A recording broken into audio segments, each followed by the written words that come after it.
பக்தி behind good நேயர்களுக்கு வணக்கம். வராக அவதாரம் எடுத்த கூடலூர் வையம் காத்த பெருமாள் பற்றிய சிறப்புகளை இன்று பார்க்கலாம். மும்மூர்த்திகளில் திருமாலை காலால் உதைத்த பிருகு முனிவர் மகாவிஷ்ணுவே பொறுமையின் சிகரம் என்பதை உணர்ந்து தாம் செய்த பாவத்துக்கு பிராயச்சித்தம் தேடும் முகத்தான் மகாலட்சுமியே தனக்கு மகளாக வரவேண்டும் என்றும் அவரை வளர்த்து தம் பாவம் போக்கி மீண்டும் திருமாலுக்கு அளிக்க வேண்டும் என்று இத்தலத்திலே தவமிருந்து அது நிறைவேறியதாக ஐதீகம். நந்தக முனிவரோடு தேவர்கள் கூட்டம் கூட்டமாக வந்து வழிபட்டமையால் இதற்கு கூடலூர் என்று பெயர். சசயம் என்னும் கொடிய நோயால் பாதிக்கப்பட்ட சந்திரன் இத்தலத்திலே பெருமாளை நோக்கி தவமிருந்து நோய் நீங்க பெற்றான்.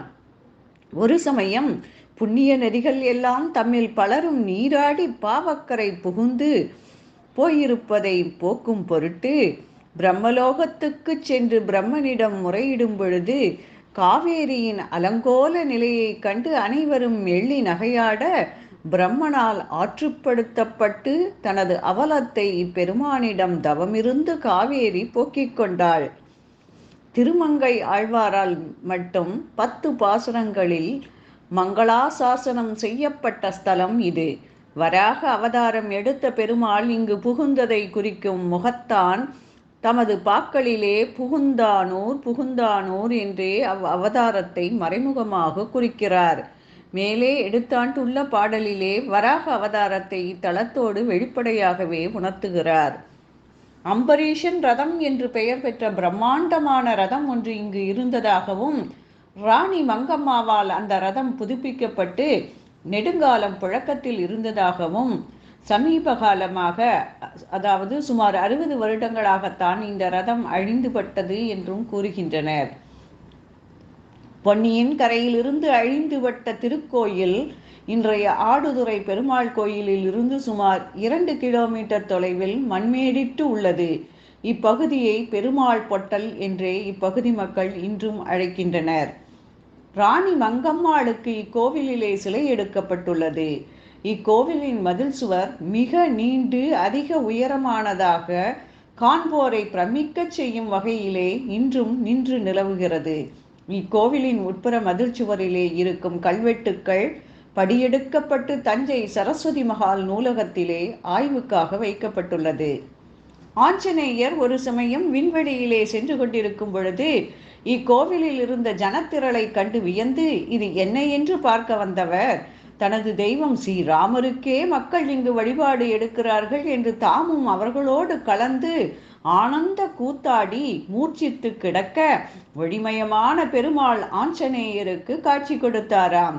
இதன் நினைவாகவே இக்கோவிலின் முன் கூத்தாடும் பாவனையில் ஆஞ்சநேயருக்கு இன்றும் ஒரு சிறிய கோவில் உள்ளது.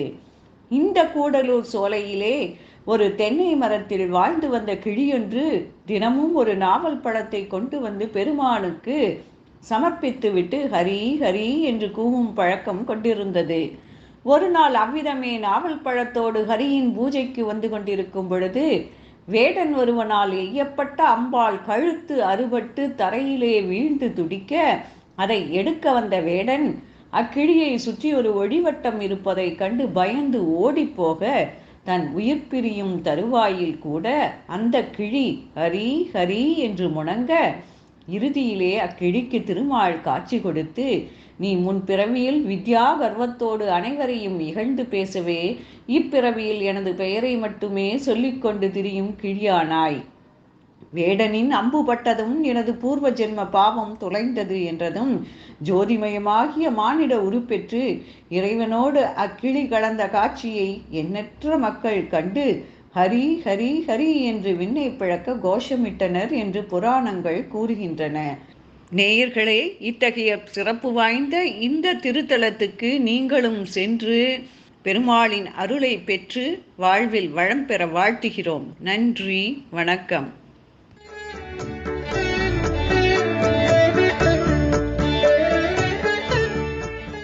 இந்த வீடியோ உங்களுக்கு பிடிச்சிருந்தா லைக் பண்ணுங்கள், ஷேர் பண்ணுங்கள், கமெண்ட் பண்ணுங்கள், மறக்காமல் சப்ஸ்கிரைப் பண்ணிடுங்க. அந்த பெல் பட்டனையும் கிளிக் பண்ணிடுங்க.